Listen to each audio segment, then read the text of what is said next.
साथियों, मैं अमित सर आप सभी का स्वागत करता हूं संविधान के ऊपर, कॉन्स्टिट्यूशन के ऊपर जो हम सीरीज तैयार कर रहे हैं उस सीरीज का ये नया वीडियो लेक्चर है। और इस वीडियो लेक्चर में हम आज जानेंगे भारतीय संविधान को बनाने के लिए जिस संवैधानिक सभा का गठन हुआ था उसका हिस्टोरिकल बैकग्राउंड, साथ ही साथ उसने संविधान बनाने के लिए क्या क्या करा, किस एक्ट के तहत संविधान सभा का गठन हुआ था। और साथ ही हम जानेंगे कि संविधान बनाने के साथ साथ संविधान, भारत के संविधान को बनाने वाली जो सभा थी उसने और अन्य कौन कौन से काम करे। उसके बाद लास्ट में एक पीवाईक्यू आपसे पूछा जाएगा। अगर आप चैनल पर पहली बार आए हैं तो इस चैनल को सब्सक्राइब जरूर कर ले और इस वीडियो को आप अंत तक जरूर देखें। आपको एग्जाम से रिलेटेड सारे डाउट्स, कॉन्स्टिट्यूएंट असेंबली से रिलेटेड सारे डाउट्स, यदि आप यूजीसी नेट की तैयारी कर रहे हैं, यदि आप और अन्य एग्जामिनेशन की तैयारी कर रहे हैं तो आपके सारे डाउट्स जो है इस वीडियो लेक्चर में पूरे क्लियर हो जाएंगे।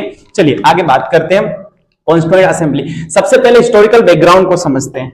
हिस्टोरिकल बैकग्राउंड में भाई हम देखेंगे कि जब संविधान सभा का जब गठन हुआ था 1946 में, तो उससे पहले भी बहुत सारी ऐसी एक्ट, रूल्स, रेगुलेशंस के माध्यम से डिमांड्स उठी थी। सबसे पहले जो डिमांड उठी थी संविधान बनाने की वो 1934 में एम.एन. रॉय, मानवेंद्र नाथ रॉय ने पहली बार, मानवेंद्र नाथ रॉय जो है रेडिकल ह्यूमनिज्म के प्रोपोनेंट है, उन्होंने रेडिकल ह्यूमनिज्म का कंसेप्ट दिया है।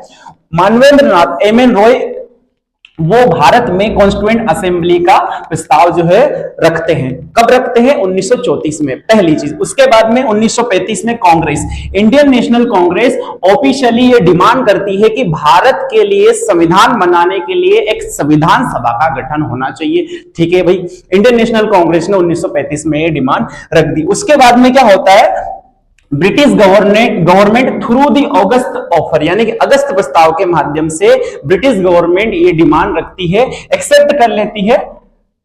The British government through the August offer ये डिमांड एक्सेप्ट कर लेती है, लेकिन ये प्रिंसिपल में होता है, थियरी में होता है, इस चीज को हमें समझना है। लेकिन इसने जो है, जो संविधान बनाने की जो कि भारत का एक संविधान हो सकता है, भारतीयों के द्वारा वो संविधान बनाया जाए, ऐसा जो है प्रैक्टिकली नहीं दिया, इसलिए इस चीज को हमने खारिज कर दिया, इस डिमांड को हमने खारिज कर दिया। 1942 में फिर क्रिप्स मिशन नाम से एक प्लान आता है। क्रिप्स मिशन जो है, इसमें हमें डोमिनियन स्टेटस का दर्जा देने की बात की जाती है, लेकिन हम उस चीज से नाराज हो जाते हैं और इस चीज को भी हम खारिज कर देते हैं। क्रिप्स मिशन जो है, स्टैफोर्ड क्रिप्स इसके अध्यक्ष थे। भारत में ये मिशन भेजा जाता है। वर्ल्ड वॉर सेकेंड के दौरान इस मिशन को भेजा जाता है, जिसमें भारत को सेकेंड वर्ल्ड वॉर के खत्म होने के बाद में संविधान बनाने के बारे में कुछ जो है चीजें दी जाएगी। अर्थात यह है कि भारत का संविधान सेकेंड वर्ल्ड वॉर के खत्म होने के बाद में बनाया जाएगा, लेकिन इस चीज को अभी हमने रिजेक्ट कर दिया। और अंततः 1946 में कैबिनेट मिशन प्लान आता है। इस कैबिनेट मिशन प्लान में 3 लोग होते हैं जिनके नाम है A.V.. Alexander, Lord Pethick Lawrence और सर स्टैफोर्ड क्रिप्स। ये 3 व्यक्ति होते हैं। इन 3 व्यक्तियों के मतलब ग्रुप का ये एक प्लान आता है जिसका नाम कैबिनेट मिशन प्लान होता है। अंततः इस प्लान को इंडियन नेशनल कांग्रेस भी एक्सेप्ट करती, साथ ही साथ भारत में मुस्लिम लीग उस दौरान उसको इनिशियली एक्सेप्ट कर लेता है। मतलब बात यह हुई कि दोनों ने ही, मुस्लिम लीग और इंडियन नेशनल कांग्रेस दोनों ने ही कैबिनेट मिशन प्लान को एक्सेप्ट कर लिया। और भारत में हमने फिर फाइनली देखा कि जो कॉन्स्टिट्यूएंट असेंबली है, संविधान को बनाने की जो सभा है, उस सभा का गठन होता है, तो वो गठन होता है कैबिनेट मिशन प्लान के तहत। तो ये चीजें रही। हालांकि इससे पहले भी साथियों 1938 में नेहरू भी इस चीज को बताते हैं, पंडित जवाहरलाल नेहरू, कि भाई भारत के लिए एक संविधान हो और वह संविधान भारत के लोगों के द्वारा ही बनाया जाएगा। तो संविधान सभा के गठन की बात पंडित नेहरू 1938 में करते हैं। थोड़ा सा यहां इसको हम जोड़ लेंगे। आगे हम बढ़ते हैं, आगे हम इसको समझते हैं कंपोजिशन क्या रहा। कॉन्स्टिट्यूएंट असेंबली तो भाई हमने बना दी, लेकिन कॉन्स्टिट्यूएंट असेंबली में कौन कौन से लोग, कहां से कितने लोग शामिल थे। तो टोटल साथियों इसमें 389 मेंबर्स थे। टोटल मेंबर्स की संख्या 389 मेंबर्स थे। अब इसको हमने कैसे डिस्ट्रीब्यूट करा, यानी कि 389 जो मेंबर्स है इनको कहां पे हमने बांटा।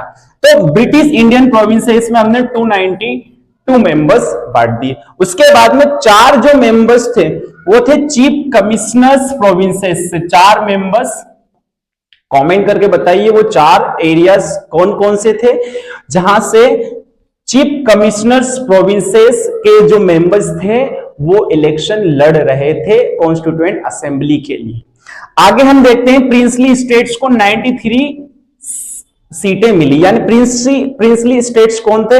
देसी रियासतें। भारत में उस दौरान लगभग 565 से अधिक देसी रियासतें रही जब भारत की आजादी का दौर था, भारत को जब आजादी मिली। तो यहाँ पे जो 93 जो मेंबर्स थे वो प्रिंसली स्टेट्स यानी कि देसी रियासतों के सदस्य थे, जो कि नॉमिनेटेड थे किसके द्वारा? देसी रियासतों के जो प्रमुख थे, जो राजा रजवाड़े थे, जो वहां के महाराजा थे, उनके द्वारा वहां के कुछ मेंबर्स को, यानी कि यहाँ पे संख्या है 93 मेंबर्स को नामांकित किया गया था। तो ये रही 389 की संख्या का वितरण। अब आगे समझते हैं इलेक्शन की मेथड क्या रही। तो साथियों, इलेक्शन की कई सारी मेथड्स होती, डायरेक्ट भी होती, इनडायरेक्ट भी होती। नॉमिनेशन के माध्यम से भी लोगों को पद पे बैठा दिया जाता है, साथ ही साथ इलेक्शन के माध्यम से जीत करके लोग आते हैं जिसमें जनता सीधे पार्टिसिपेट करती है। तो कई सारे तरीके हो सकते हैं। इसमें भी हमने देखा कि कुछ जो सीटें थी वो elected by the provincial legislative assemblies, और कुछ सीटें जो थी, जैसे इसमें कौन सी मेथड यूज करी गई थी? तो वो मेथड थी representation okay by means of single transferable vote. तो ये मेथड, इसमें proportional representation by means of single transferable vote जो होती है, ये मेथड यूज करी गई।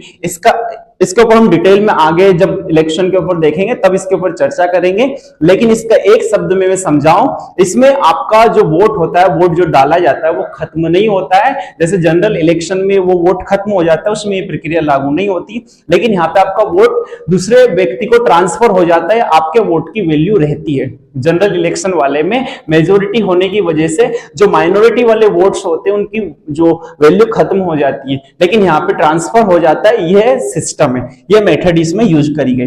दूसरा, सीट्स फॉर प्रिंसली स्टेट्स, तो वो नॉमिनेटेड थी, वहां के रूलर्स जो प्रिंसली स्टेट्स, देसी रियासत के जो राजा रजवाड़े या जो महाराजा थे, उनके द्वारा वहां के मेंबर्स को जो है नॉमिनेट किया गया था। तो नॉमिनेटेड प्लस इलेक्टेड सीटें यहां पे हमें देखने को मिलती है। आगे हम देखते हैं मुस्लिम लीग मेंबर्स विथड्रू। अब देखिए भाई, बाद में जब भारत पाकिस्तान का बंटवारा हो गया है, कब हो गया है? 15 अगस्त 1947 को ब्रिटिश सरकार ने, ब्रिटिश क्राउन ने 2 नए जो देश बना दिए। एक का नाम है भारत यानी कि हमारा देश, और एक का नाम है पाकिस्तान। तो 2 नए देश बना दिए गए। अब 2 नए देश बना दिए तो भाई पाकिस्तान के जो मुस्लिम लीग वाले अधिकतर मेंबर्स, मुस्लिम कम्युनिटी के अधिकतर जो मेंबर्स थे, उन्होंने पाकिस्तान कॉन्स्टिट्यूएंट असेंबली में अपना हिस्सा लिया और वहां पे वो ट्रांसफर हो गए। कुछ लोग यहीं पे रहे, तो यहाँ पे भी संख्या कम हो जाती है। क्यों कम हो जाती है? क्योंकि 2 अलग अलग हिस्से बढ़ गए हैं और इस वजह से संख्या जो है सदस्यों की वह भी कम हो जाती है। तो बाद में जो रेड्यूस हो गई 299 यानी कि 299 के पास लगभग जो है सीटें आ पहुंची। तो ये चीजें हमें समझनी है। देश जब बंटवारा हो गया देश का, उस दौरान की स्थिति है। आगे हम स्थिति को समझते हैं भाई कि ऑफिस बियरर, ये हमें इसलिए याद रखना जरूरी है, इससे हमें ये पता चलेगा साथियों कि किन किन पदों पे कौन कौन से प्रमुख व्यक्ति थे। इससे क्या फायदा हुआ? इससे हमें ये पता चलेगा कि किसको कौन सा उत्तरदायित्व, कौन सी जिम्मेवारी दी गई थी। जैसे प्रेसिडेंट थे असेंबली, यानी कि जो असेंबली थे उसके जो परमानेंट प्रेसिडेंट थे वो थे डॉक्टर साहब यानी कि राजेंद्र प्रसाद, जो कि भारत के पहले प्रेसिडेंट भी बनते हैं। ओके, वाइस प्रेसिडेंट कौन थे? वाइस प्रेसिडेंट भाई ये उपराष्ट्रपति की बात नहीं हो रही, ये वाइस प्रेसिडेंट थे कॉन्स्टिट्यूएंट असेंबली के। संविधान को बनाने वाली जो सभा थी, उस सभा के कॉन्स्टिट्यूएंट असेंबली के ये वाइस प्रेसिडेंट है। हालांकि कॉन्स्टिट्यूएंट असेंबली में 2 वाइस प्रेसिडेंट रहे, एक का नाम है HC मुखर्जी और एक का नाम है VT कृष्णमाचारी, यानी कि 2 उपाध्यक्ष कह सकते हैं वाइस प्रेसिडेंट रहे हैं। आगे हम बात करते हैं चेयरमैन कौन थे ड्राफ्टिंग कमेटी के? ड्राफ्टिंग कमेटी यानी कि प्रारूप समिति। तो प्रारूप समिति के जो अध्यक्ष थे वो थे doctor BR Ambedkar, doctor B R Ambedkar प्रारूप समिति के अध्यक्ष थे। ओके, प्रारूप समिति के ऊपर हम डिटेल में चर्चा करेंगे, उसके बाद आपको सारे डाउट्स जो है प्रारूप समिति से संबंधित वो भी क्लियर हो जाएंगे। आगे हम देखते हैं कॉन्स्टिट्यूशनल एडवाइजर कौन थे। सभी को पता है B N Rao. B N Rao संविधान सभा में लीगल एडवाइजर, संवैधानिक मुद्दों के ऊपर राय देने के मामले में जो काम करते थे वो थे बी एन राव, यानी कि संवैधानिक सलाहकार। उसके अलावा एक और पद था chief draftsman of the constitution. Constitution के मुख्य जो ड्राफ्ट्समैन थे वो थे S N Mukherjee. S N Mukherjee के बारे में अधिकतर पता नहीं रहता हमें, लेकिन आप ध्यान रखें chief draftsman of the constitution, तो वो थे एस एन मुखर्जी। आगे हम बात करते हैं साथियों चीफ बियरर्स के बाद कुछ प्रमुख जो पदों और उनके जो अध्यक्ष थे उनके बाद में हम आगे चर्चा जारी रखते हैं। Working of the Indian constitution, कैसे संविधान सभा ने काम करा, कॉन्स्टिट्यूएंट असेंबली ने कौन कौन से काम करे, इसकी पहली बैठक और इन अन्य चीजों के बारे में हम इसमें जानते हैं। देखिए वर्किंग यानी कि इसने काम कैसे करा, कार्य कैसे किया, इसके बारे में हम समझते हैं। देखिए फर्स्ट मीटिंग 9 दिसंबर को होती है, 9 दिसंबर और वर्ष था 1946। 9 दिसंबर 1946 को, लेकिन हमें समझना है उस दिन हम परमानेंट अध्यक्ष के रूप में किसी को नहीं चुनते हैं, तो फिर सभा की अध्यक्षता करने के लिए किसी व्यक्ति को तो नियुक्त किया जाए। तो हम क्या करते हैं, डॉक्टर सच्चिदानंद सिन्हा को टेम्पररी या प्रोविजनल चेयरमैन यानी कि अस्थायी अध्यक्ष बना देते। तो पहली चीज हमें ध्यान रखना है कि जो संविधान सभा थी, संविधान सभा के टेम्पररी या प्रोविजनल या यूं कहें कि अस्थायी अध्यक्ष कौन थे, तो डॉक्टर सच्चिदानंद सिन्हा। पहली चीज। आगे हम दूसरी चीज देखते हैं, इलेक्शन हुआ और परमानेंट प्रेसिडेंट, परमानेंट प्रेसिडेंट के लिए चुनाव हुआ, मतलब उनको चुना गया 11 दिसंबर 1946, लगभग 2 दिन के बाद 11 दिसंबर 1946 को, और डॉक्टर राजेंद्र प्रसाद साहब को इलेक्ट किया गया 11 दिसंबर 1946 को। पहले हमें मिल गए परमानेंट अध्यक्ष। तो अगर एग्जाम में प्रश्न पूछा जाए कि भारत में संविधान सभा जो थी उसके अस्थायी अध्यक्ष कौन थे, तो हमें टिक करना है डॉक्टर सच्चिदानंद सिन्हा। अगर आपसे पूछा जाए कि परमानेंट सदस्य यानी कि स्थायी अध्यक्ष कौन थे, तो उनका नाम है डॉक्टर राजेंद्र प्रसाद। ये चीज क्लियर हुई, तो बात आगे बढ़ाते हैं। देखिए 2 उपाध्यक्ष थे संविधान सभा के, एक का नाम है एच.सी. मुखर्जी और दूसरे का नाम है वी.टी. कृष्णमाचारी। वी.टी. कृष्णमाचारी और H C. Mukherjee were elected as the vice presidents, यानी कि कुल मिलाकर के संविधान सभा में 2 उपाध्यक्ष थे। ठीक है, ये बात हो गई। आगे हम बढ़ते हैं। ऑब्जेक्टिव रिजोल्यूशन जो है नेहरू जी, पंडित जवाहरलाल नेहरू इसको जो है संविधान सभा के समक्ष प्रस्तुत करते हैं। कब प्रस्तुत करते हैं, वो करते हैं 13 दिसंबर 1946 को, जब संविधान सभा की तीसरी बैठक होती है। पहली बैठक होती है 9 दिसंबर 1946 को, जिस दिन डॉक्टर सच्चिदानंद सिन्हा को अस्थायी अध्यक्ष के रूप में चुना जाता है या नियुक्त किया जाता है, अपॉइंट किया जाता है। दूसरी 11 दिसंबर 1946 को, उस दिन हम भारतीय संविधान सभा में परमानेंट अध्यक्ष के रूप में डॉक्टर राजेंद्र प्रसाद साहब को चुन लेते हैं। तीसरी इसकी बैठक होती है 13 दिसंबर 1946 को, और इस बैठक में पंडित जवाहरलाल नेहरू संविधान बनाने, संविधान के मसौदे के ऊपर प्रमुख रूप से ऑब्जेक्टिव रिजोल्यूशन, जो कि बाद में भारत की प्रस्तावना, भारतीय संविधान की जो प्रस्तावना, जिसमें हम कहते हैं कि हम भारत के लोग, भारत को संपूर्ण प्रभुत्व संपन्न, इस ऑब्जेक्टिव रिजोल्यूशन की मदद से ही हमें भारत के संविधान की प्रस्तावना बनाने की प्रेरणा मिलती है, मोटिवेशन मिलता है। आगे हम बात करते हैं। तो 13 दिसंबर 1946 को नेहरू जी इसको प्रस्तुत करते हैं, और ये 22 जनवरी 1947 साथियों, 22 जनवरी 1947 को इसको एक्सेप्ट कर लिया जाता है। ये बहुत इंपॉर्टेंट है एग्जाम पॉइंट ऑफ व्यू से। अक्सर यहां से प्रश्न पूछ लिया जाता है कि ऑब्जेक्टिव रिजोल्यूशन किस तारीख को, किस वर्ष में प्रस्तुत किया गया, और किस तारीख को और किस वर्ष में उसको स्वीकृत किया गया। ठीक है, आगे हम बात करते हैं। ये working of the constituent assembly इस तरीके से जो है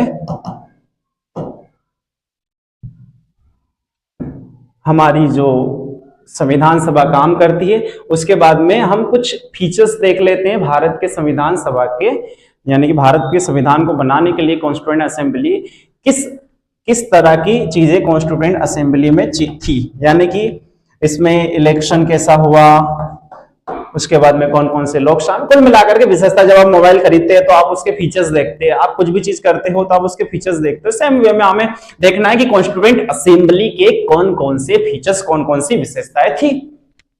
तो पहली पार्टली इलेक्टेड पार्टली नॉमिनेटेड। साथियों ये चीज हम ऑलरेडी कवर कर चुके हैं। कैसे? पार्टली इलेक्टेड यानी कि जो प्रोविंसेस थे, तो प्रोविंसेस से जो लोग थे वो तो चुनाव के माध्यम से आए थे, लेकिन नॉमिनेटेड कौन थे? तो हमने देखा कि नॉमिनेटेड यानी कि नामित यानी कि नामांकित किए गए वह लोग, वह सदस्य थे जो देसी रियासतों से यानी कि प्रिंसली स्टेट्स से आए थे। कितने मेंबर्स थे? 93 मेंबर्स। हालांकि बाद में ये अपने आप को विड्रॉ कर लेते हैं, ये उसमें पार्टिसिपेट ही नहीं करते हैं। ठीक है, आगे हम बात करते हैं not a sovereign body initially यानी कि प्रारंभिक रूप से। अर्थात क्या है कि देखो भाई, कैबिनेट मिशन प्लान आता है 1946 में, ये हम सभी को ऑलरेडी क्लियर है। अब 1946 में देश को आजादी तो मिली नहीं है। अब जब देश को आजादी मिली नहीं है और हमें संविधान सभा बनाने का, संविधान बनाने के लिए संविधान सभा गठन हो चुका है, तो कुल मिलाकर के बात ये हो रही है कि हमने ब्रिटिश नियंत्रण में रह करके, ब्रिटिश क्राउन के विनियमन में रह करके ही क्या करा है, संविधान सभा बनाई है। तो ये चीज हमें देखनी है। और हमें आजादी मिलती है 15 अगस्त 1947 को। तो बाद में फिर जब काम चल रहा है और उसी दौरान जब माउंटबेटन प्लान आता है, उसके तहत जब आगे फिर इंडियन इंडिपेंडेंस एक्ट के माध्यम से फिर 15 अगस्त 1947 को हम पूर्ण रूप से आजाद हो जाते हैं, तब हम कह सकते हैं कि हाँ, हम क्या बन गए, फिर सॉवरिन बॉडी बन गए। लेकिन इनिशियली कुछ जब जो स्थिति थी 1946 से लेकर के जब 15 अगस्त 1947 तक की, तब तक हम सॉवरिन संप्रभु नहीं थे। ठीक है, मल्टीपल रोल्स प्लेड, कई सारे रोल्स प्लेड करे भाई। पहला तो इसने क्या रोल प्ले करा, it function as a constituent assembly. पहले तो उसने फंक्शन करा कब से लेके 26 नवंबर 1949। ये तारीख कौन सी? ये तारीख है जिस दिन भारत का संविधान अंगीकृत किया गया था, एडॉप्ट किया गया था। यानी कि हम लास्ट में संविधान की जो प्रस्तावना पढ़ते हैं तो उसमें लिखा रहता है कि हम ये संविधान एतत् द्वारा इसे अंगीकृत, अधिनियमित और आत्मार्पित करते हैं। तो 26 नवंबर 1949 को हमने संविधान को एडॉप्ट कर लिया था। तो तब तक कॉन्स्टिट्यूएंट असेंबली के रूप में भारत की जो संवैधानिक सभा है वो काम करती है, और उसके बाद में प्रोविजनल पार्लियामेंट के रूप में भी काम करती है। कब से लेके कब तक? 26 नवंबर 1949, क्योंकि इस दिन भारत के संविधान के 15 आर्टिकल लागू हो चुके हैं। यानी कि संविधान कुछ हद तक थोड़ा उसका हिस्सा लागू हो चुका है। ध्यान रखना, पूर्ण रूप से लागू नहीं हुआ है। पूर्ण रूप से कब लागू होता है? तो पूर्ण रूप से भारत का जो संविधान है वो लागू होता है 26 जनवरी 1950 को, और उस दिन भारत बन जाता है गणतंत्र यानी कि रिपब्लिक। और हम 26 जनवरी को रिपब्लिक डे इसीलिए मनाते भी हैं। तो ये स्थिति है। आगे हम देखते हैं कंसेंसस बेस्ड डिसीजंस, यानी कि जो संविधान सभा थी, इस संविधान सभा में हमने जो डिसीजंस लिए थे वो किस बेस पे थे? वो डिसीजंस थे कंसेंसस। कंसेंसस का अर्थ होता है सहमति के बेस पे। हमने यहाँ पे मेजोरिटी के बेस पे डिसीजंस नहीं लिए। मेजोरिटी के बेस पे डिसीजन लेने में दिक्कत ये होती है कि माइनॉरिटी की डिमांड्स को, माइनॉरिटी की मांगों को खत्म कर दिया जाता है या नकार दिया जाता है। इसलिए हमने यहाँ पे ध्यान रखा, भारत के संविधान निर्माताओं ने यह ध्यान रखा कि हम सहमति, कंसेंसस, सभी की सहमति होगी संविधान के प्रावधानों को बनाने में, तब जाकर के भारत का संविधान बनता है। तो कंसेंसस बेस्ड संविधान था, और ये बहुत अच्छी खासियत है भारत के संविधान की जो सभा है उसने ये चीज एडॉप्ट करी कि कंसेंसस हो रही है और सभी की मांगों को ध्यान में रखा जा रहा है। सभी की कम्युनिटी हो गई, जेंडर को लेकर के हो गया, गांधीवाद को लेकर के हो गया, अंबेडकरवाद को लेकर के हो गया, निचले तबके के लोगों की डिमांड्स को रखा, उसके अलावा बाकी अन्य वर्गों की डिमांड्स को भी भारतीय संविधान में जगह मिली। तो ये कंसेंसस के बेस पे मिली, सहमति सर्वसम्मति के आधार पे मिली है। अगर मेजोरिटी रूल होता तो भाई हिंदूज जो लोग हैं वो मुस्लिम की डिमांड्स को खत्म कर देते, लेकिन हम माइनॉरिटी वाला कंसेप्ट आर्टिकल 29 और 30 में देखते हैं कि वहां पे माइनॉरिटी को भी राइट्स है। आर्टिकल 30 में हम देखते हैं भारत के संविधान के कि वहां पे एजुकेशनल राइट्स है किसको, माइनॉरिटी, और माइनॉरिटी में मुस्लिम कम्युनिटी आती है। इसलिए हमें यह समझना जरूरी है कि सर्वसम्मति से बना हुआ संविधान बेहतर साबित हुआ। आगे हम समझते हैं रिप्रेजेंटेशन ऑफ ऑल कम्युनिटीज। इसमें लगभग उस दौरान की सभी कम्युनिटीज, सभी वर्ग के लोग थे। जेंडर को लेकर के बात चलती है तो भाई संविधान सभा में टोटल जितने भी 389 मेंबर्स थे तो लगभग क्या 15 महिलाएं थी।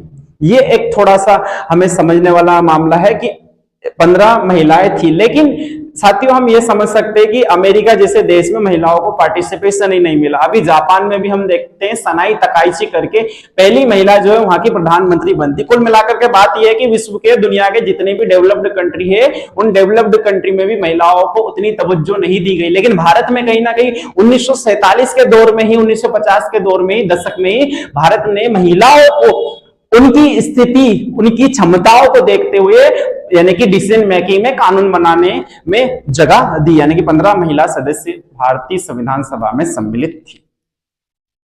उसके बाद में हम देखें इसने कितना टाइम लिया, रिप्रेजेंटेशन सारी कम्युनिटी का हुआ, कितना टाइम लिया तो 2 साल 11 महीने 18 दिनों का इसने लगभग समय लिया। और इसमें जो कॉस्ट बनी मतलब उस दौरान जो है 64 लाख रुपए का खर्च आया था किसको बनाने में, भारत के संविधान को बनाने में। ऐसा है, ये बेसिक डेटा है, 2 years 11 months and 18 days।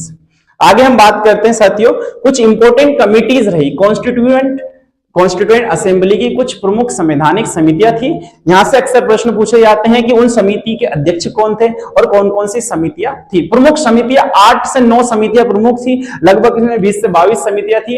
और प्रमुख समितियों में 8 प्रमुख समितियां हैं। हम आगे इनको अब चर्चा कर लेते हैं।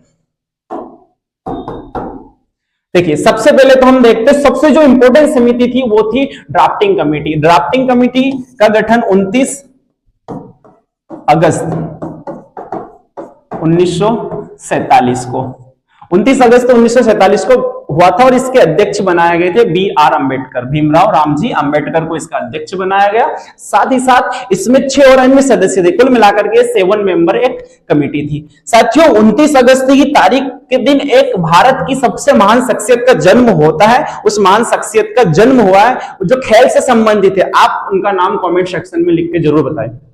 आगे हम देखते हैं 3 कमेटी जिनके अध्यक्ष थे जवाहरलाल नेहरू यानी कि Pandit Jawaharlal Nehru. Union powers committee, union constitution committee, states committee जिसका काम था नेगोशिएटिंग विद द स्टेट्स। ये 3 कमेटी थी। इन 3 कमेटी के अध्यक्ष थे जवाहरलाल नेहरू। उसके बाद में steering committee, finance and staff committee, rules of procedure committee, इन तीनों कमेटियों के, तीनों समिति के अध्यक्ष थे कौन थे, डॉक्टर राजेंद्र प्रसाद। उसके बाद में प्रोविंशियल कॉन्स्टिट्यूएंट कमेटी जो है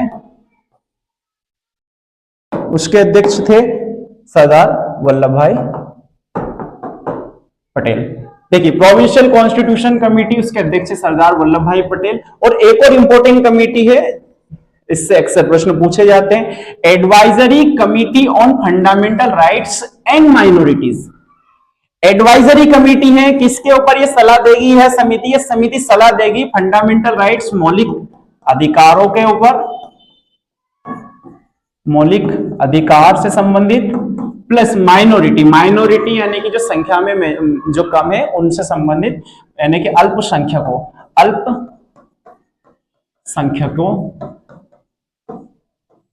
से संबंधित जो सलाह देने का, एडवाइज करने का काम था, एडवाइजरी कमेटी का था। और उसके अध्यक्ष थे कौन थे, सरदार पटेल यानी कि सरदार जी उसके अध्यक्ष थे।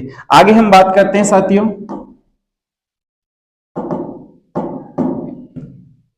एडॉप्शन कब हुआ। एडॉप्शन देखिए 2 तारीख इंपॉर्टेंट है, हमें जो एग्जाम के नजरिए से भी याद रखना काफी जरूरी है। पहली चीज तो है एक वह तारीख जिस दिन भारत का संविधान लागू होता है, और दूसरी वह तारीख जिस दिन भारत का संविधान अंगीकृत किया गया था, यानी कि पूर्ण रूप से संविधान किस दिन लागू होता है, और दूसरी चीज संविधान किस दिन स्वीकृत किया गया था। तो दो अलग अलग तारीखें हमें नजर आती है। 26 नवंबर 1949 की एक तारीख है, इस तारीख को भारत के संविधान को हमने, यानी कि भारत के संविधान की जो सभा थी उसने एडॉप्ट करा था, डेट ऑफ एडॉप्शन। और इस दिन कितने लोगों ने, 284 लोगों ने भारत के संविधान के ऊपर सिग्नेचर करे थे, दोनों ही लैंग्वेजेस में, हिंदी में भी